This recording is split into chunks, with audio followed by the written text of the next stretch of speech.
Have you ever had a moment where the room doesn't just go quiet? Does it freeze? Like the air itself stops moving.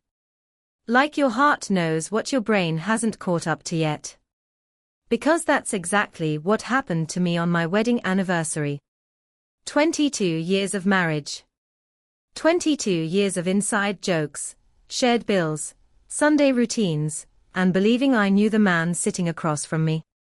And then my husband smiled, raised his glass, and said, "I've got a special guest joining us tonight." I remember smiling back. I remember thinking maybe it was a surprise friend, or a cousin, or even one of our grown kids pulling a prank. I remember being completely unprepared for the woman who walked through that door, holding a baby. The betrayal didn't just happen quietly behind closed doors the way most affairs do. It didn't come out in a confession whispered late at night, or discovered through a phone left unlocked. It was staged, planned, delivered in public, wrapped in the language of celebration, during a moment that was supposed to belong to us. An anniversary isn't just a date on a calendar. It's a marker of survival. Of years chosen. Again and again. And that's what made it so devastating. He didn't just cheat. He hijacked a sacred moment and turned it into a spectacle, forcing me to process shock, humiliation, and heartbreak all at once while strangers watched. What cuts deepest is how deliberate it felt. The way he waited until we were seated, until glasses were raised, until the mood was soft and sentimental. He knew exactly what he was doing. He chose that moment because it guaranteed impact. Because there would be witnesses. Because he wouldn't have to face my reaction in private first. Because in that setting, I couldn't scream, cry, or fall apart without becoming the scene. That kind of betrayal isn't impulsive. It's calculated. And calculation strips away every excuse people like to make for cheaters. This wasn't a mistake. It was a performance. The public nature of it changed everything. It took something deeply personal and exposed it under restaurant lighting, surrounded by clinking glasses and whispered gasps. There was no space to breathe, no room to gather myself, no chance to ask questions without an audience. Betrayal already robs you of control, but public betrayal takes it further. It steals your dignity. In real time. It forces you to choose between protecting yourself or maintaining decorum for the comfort of others. And the person who caused it gets to stand there, pretending bravery while you absorb the fallout. There's also a specific cruelty in attaching new life to destruction. The baby wasn't at fault. But the way he introduced that child into my world wasn't gentle or humane. He turned an innocent life into proof of his deception, into a prop that made denial impossible. He didn't ease the truth in stages. He dropped it like a bomb. A woman holding a baby is already emotionally charged. Add the words, "your husband's child," and the shock becomes physical. Your chest tightens. Your hearing is dull. Your body reacts before your mind can catch up. What people don't talk about enough is how betrayal rewrites memory. At that moment, 22 years didn't feel like a foundation anymore. They felt like a setup. Every anniversary before that one suddenly felt tainted. Every photo, every toast, every promise echoed differently. When betrayal happens publicly, it doesn't just break your heart. It fractures your timeline. You start questioning which moments were real and which were borrowed. You wonder how long the lie has been rehearsed. You replay conversations searching for clues you missed, knowing full well that trust is what made you miss them. And then there's the humiliation that comes after the shock fades. Not because I did anything wrong, but because betrayal has a way of making the betrayed feel exposed. I could feel eyes on me. Curious, sympathetic, judgmental. Strangers who would go home and retell the story with me as a character, not a person. We were at dinner and this woman walked in with a baby. My pain became dinner conversation. My marriage became entertainment. That's a kind of violation people rarely acknowledge. The worst part was realizing that he had practiced this moment in his head. He'd imagined himself as honest, brave, maybe even noble. He probably told himself he was finally telling the truth. But honesty without compassion isn't honesty. It's self-indulgence. And announcing an affair baby at an anniversary dinner isn't courage. It's avoidance. It's outsourcing the emotional labor of disclosure to shock, spectacle, and social pressure. In that instant, I saw him clearly. Not as my husband, not as the man I built a life with, but as someone willing to sacrifice my emotional safety to ease his own guilt. Someone who needed the drama to justify his choices. Someone who confused confession with absolution. And when that clarity hits, it's sharp. It hurts. But it also marks the beginning of separation, not legally yet, but emotionally. Public betrayal isolates you in a strange way. People assume you'll want comfort, questions, noise. But what you really want is quiet. Space. Control over who knows what and when. That was taken from me. And yet, in that same moment, something else happened beneath the shock. A boundary formed. A line I didn't consciously draw, but felt settled into place. Something inside me shut a door, not in anger, not in drama, but in recognition. Because when someone chooses to humiliate you publicly, they are telling you exactly how they value you. And once you see that, you can't unsee it. You don't argue with it. You don't negotiate with it. You simply note it, store it away, and begin the slow, quiet process of reclaiming what was stolen while the person who caused the damage still believes they've just told their truth. What surprised people the most wasn't that I didn't forgive him right away, or that I didn't explode in that restaurant. It was that I went quiet. Not the defeated kind of quiet people associate with weakness, but a deliberate stillness. Silence gets misunderstood, especially when you're a woman. People assume if you're not yelling, you're accepting. If you're not crying publicly, you're numb. If you're not asking questions, you don't care. None of that was true. My silence wasn't empty. It was full. Full of observation, calculation, and self-preservation. When betrayal hits, there's an urge to react immediately, to demand answers, to force the other person to witness your pain. That urge is human. But I realized very quickly that reacting would only give him control of the narrative. He already chose the stage. He already controlled the timing. I wasn't about to hand him my emotions as an encore. So I listened instead. I let him explain himself, justify himself, paint himself as complicated and misunderstood. And the more he talked, the more he revealed. Silence gave me access to the truth in ways confrontation never could. There's a strange power in letting someone believe they are winning. When people think you're broken, they get careless. They stop editing themselves. They assume you're too hurt to notice details.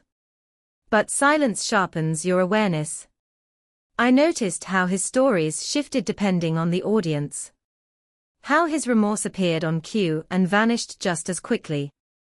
How he talked about the baby with pride, but spoke about our marriage with irritation, like it was an inconvenience rather than a life he helped build. None of that would have been as visible if I'd been too busy reacting. Silence also protected my dignity. I refused to perform grief for anyone else's comfort. I refused to let strangers, friends, or even family dictate how my pain should look.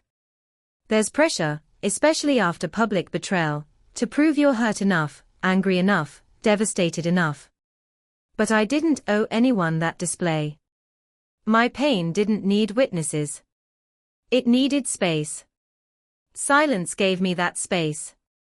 It allowed me to grieve privately while appearing composed publicly, which confused people who expected a breakdown, but gave me control over my own image. What I learned is that silence unsettles those who expect chaos. He wanted a reaction he could respond to, defend against, or manipulate. He wanted tears so he could appear remorseful. He wanted anger so he could appear patient. My calm denied him all of that. It forced him to sit with his own choices without the distraction of my emotions. And that made him uncomfortable. You could see it in the way he kept asking if I was okay, as if my quiet was more threatening than any outburst could have been. Silence gave me time to think clearly. Betrayal clouds judgment. Shock narrows your vision. Every decision made in that state feels urgent and absolute. By staying quiet, I slowed the moment down. I didn't rush into ultimatums or promises I'd later regret. I didn't negotiate from a place of fear. I gathered information instead. Legal information. Financial information. Emotional information. Silence brought me clarity, and clarity is priceless when your life is being rearranged without your consent. There's also something deeply grounding about choosing not to explain yourself. I didn't justify my distance. I didn't narrate my healing. I didn't announce my plans. That lack of access shifted the balance of power. He didn't know what I was thinking, or what I was preparing. He assumed my silence meant confusion, hesitation, maybe even hope. In reality, it meant resolve. It meant I was deciding what my life would look like next without needing his input. People often confuse silence with forgiveness. They assume that if you're not fighting, you're letting things slide. But silence can be a boundary. A way of saying, you no longer get my energy, my explanations, or my reactions. It's not passive. It's intentional. An intention changes everything. Every quiet moment was a step away from him and a step toward myself. Every unanswered message was a reminder that access is a privilege, not a right. Silence also changed how I saw myself. I realized how often I'd been filling space in that marriage, smoothing things over, explaining feelings, carrying emotional weight for both of us. When I stopped doing that, the imbalance became obvious. The relationship didn't collapse because I went quiet.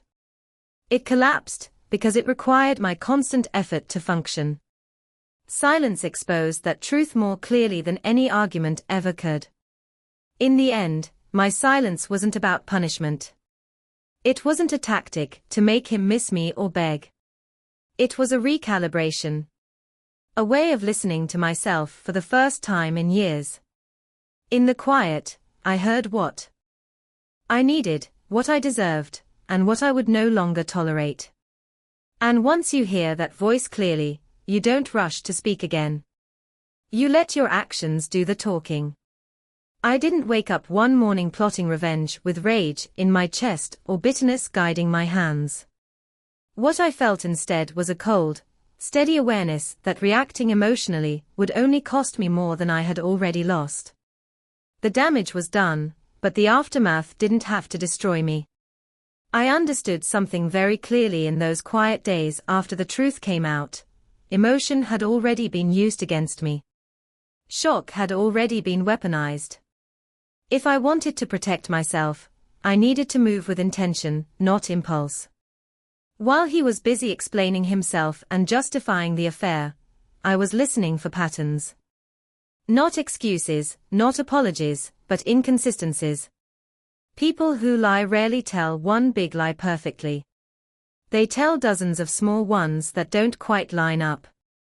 Dates that shift. Stories that change tone depending on who's listening. Gaps that only exist because something has been carefully removed. I wasn't interrogating him. I didn't need to. I let him talk freely because the more comfortable he felt, the more careless he became. Strategic revenge doesn't look dramatic at first. It looks boring. Phone calls made quietly.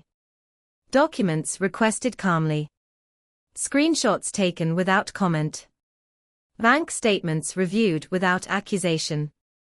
I didn't storm into his office demanding answers. I didn't threaten.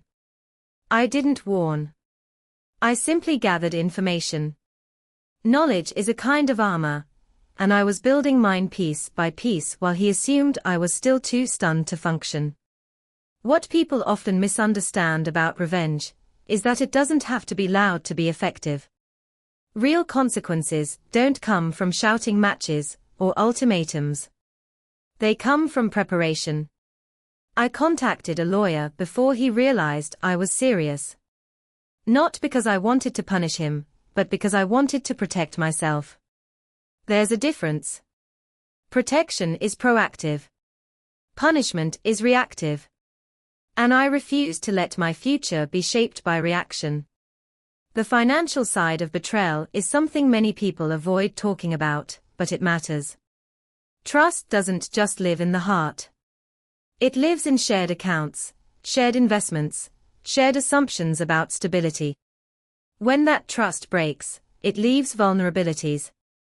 I learned quickly that emotional infidelity often travels with financial secrecy. Accounts opened quietly. Transfers justified vaguely. Spending explained poorly. None of it seemed dramatic on its own, but together it painted a picture of someone who had been living a separate life for far longer than he admitted. Every piece of information I gathered gave me leverage, not over him, but over my own circumstances. I wasn't trying to ruin him. I was making sure I wouldn't be ruined by his choices. When the legal process began, it wasn't chaotic. It was precise. Timelines were established. Assets were identified. Obligations were clarified. There was no room for rewriting history, because the records spoke for themselves. The most powerful part of this process was how invisible it was to him at first. He mistook my calm for indecision. He assumed my lack of confrontation meant I was still weighing my options emotionally. He didn't realize the decisions had already been made logically. By the time he understood what was happening, the framework was already in place. Papers don't ask for permission. Courts don't care about justifications. Consequences don't respond to charm. There's a particular kind of satisfaction in knowing that you didn't have to become cruel to be effective. I didn't need to expose him publicly or turn friends against him.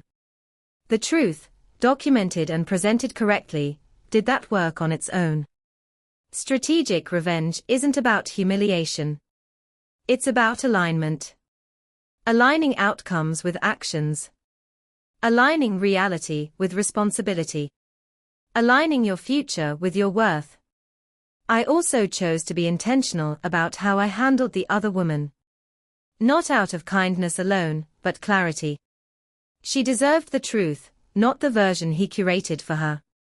When people are operating under false information, they make decisions that bind them to consequences they didn't consent to. Sharing the full picture wasn't about vengeance. It was about removing his ability to manipulate multiple narratives at once. What made this approach powerful was patience. I didn't rush the process, because I wasn't trying to feel better quickly. I was trying to be secure long-term. Emotional satisfaction fades. Stability doesn't. Every step I took was designed to ensure that when this chapter closed, I wouldn't be scrambling to rebuild from nothing. I would be stepping forward with clarity, resources, and self-respect intact. Strategic revenge doesn't announce itself. It unfolds. It waits. It allows the other person to underestimate you while you quietly rearrange the board. And when the consequences arrive, they don't feel like revenge at all. They feel like inevitability. From the outside, it probably looked like she won. That's how these stories are usually told. The younger woman gets the man, the baby, the future, while the wife is left with memories and heartbreak. That narrative is so familiar that people rarely question it. But what they don't see is how fragile that illusion really is. Winning someone who was never honest is not a victory. It's an inheritance of deception, and it comes with debts that show up slowly, quietly, and all at once. When Lila walked into that restaurant holding the baby, she looked nervous but hopeful.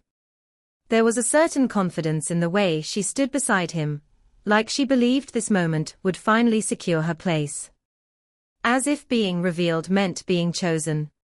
What she didn't know then was that the version of him she thought she was getting only existed because of what he'd been hiding from both of us.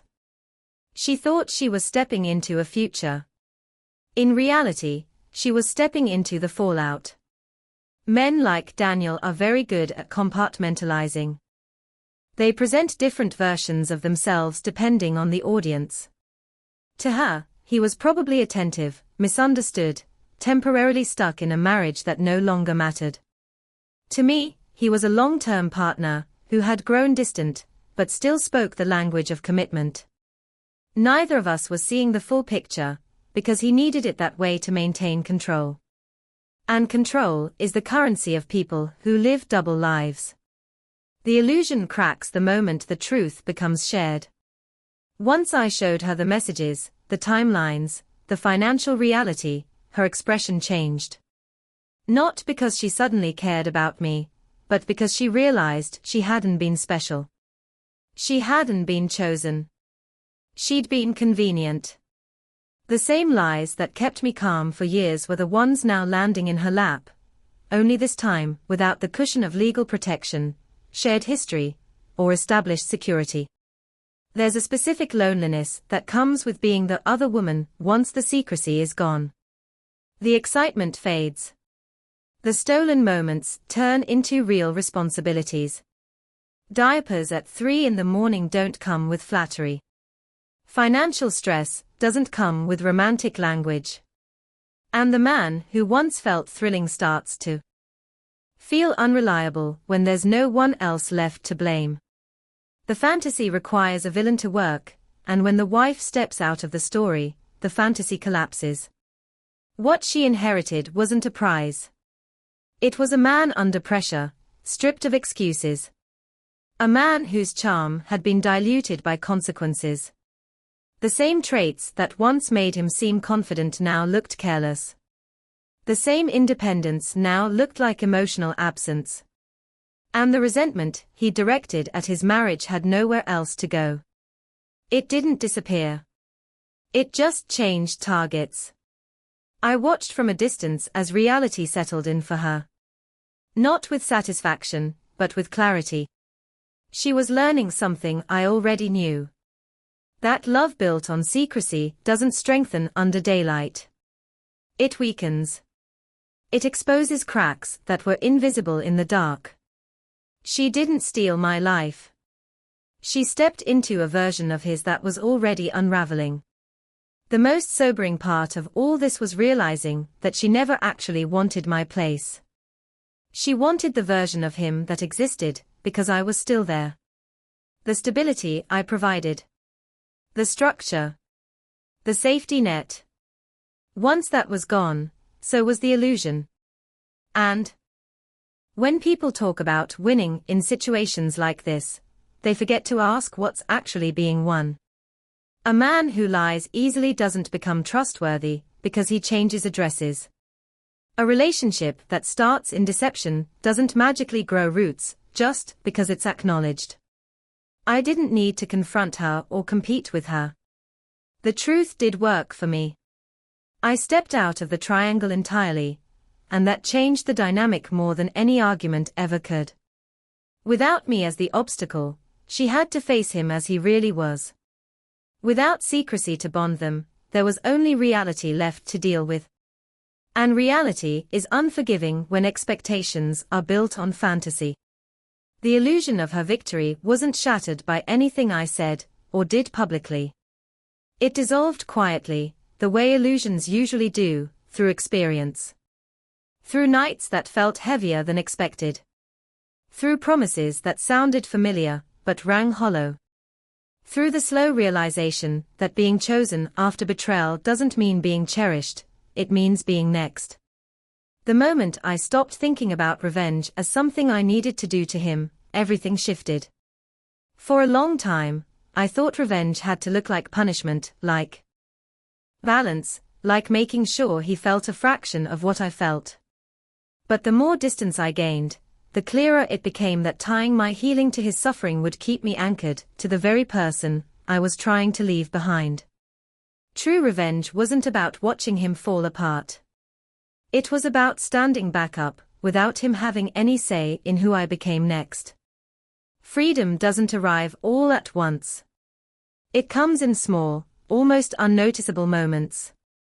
The first morning I woke up and didn't check my phone to see if he'd called. The first time I made a decision without wondering how it would affect him. The first laugh surprised me because it came from somewhere deep and unforced. Those moments don't look dramatic from the outside, but they change everything on the inside. They remind you that your life is still yours, even after someone tried to fracture it. For years, I had shaped myself around the marriage. Around compromise. Around keeping things steady. I didn't realize how much of myself had been put on hold until I was no longer required to maintain the illusion. Once I was free of that role, I started rediscovering parts of myself that had gone quiet. Interests I'd dismissed as impractical. Dreams I'd labeled selfish. Preferences I'd softened to keep the peace. Letting myself reclaim those things felt like coming home to a version of me that had been waiting patiently. Living well is often dismissed as a cliché form of revenge, but that's only because people underestimate how hard it is.